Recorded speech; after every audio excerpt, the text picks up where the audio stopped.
वळूयात पुढल्या बातमीकडे। छत्रपती संभाजीनगर शहरात गॅस वाहतूक करणाऱ्या टँकरचा अपघात झालाय। त्या संदर्भातली महत्त्वाची बातमी।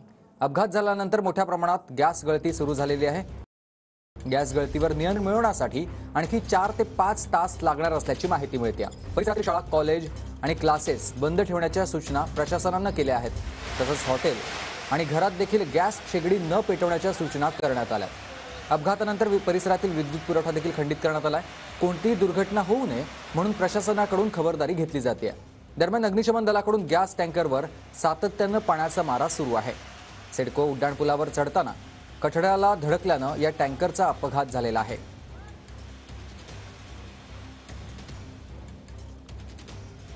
सध्या रेस्क्यू ऑपरेशन चालू आहे आणि अग्निशमन दलाचे अधिकारी त्याच्यावर कंट्रोल मिळण्याचा पूर्णपणे प्रयत्न करत आहेत। इंडस्ट्रियल सेफ्टीचे सुद्धा अधिकारी इथे पोहोचलेले आहेत।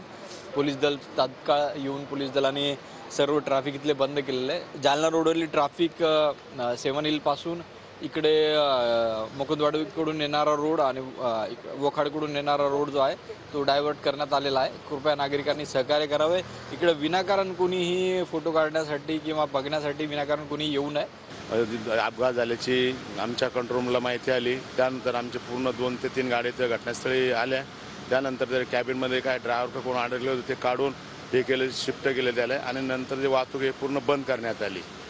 त्यासाठी अजून 5 घंटे अजून तरी लागू शकते पूर्ण हे टँकर हे करेपर्यंत शिफ्टिंगचे प्रयत्न चालू आहेत। शिफ्टिंग करता आलं तर लवकर हे होईल, नसता 2 वाजेपर्यंत किंवा त्याच्यापेक्षा जास्त वेळ जाऊ शकतो लीक हे करण्यासाठी।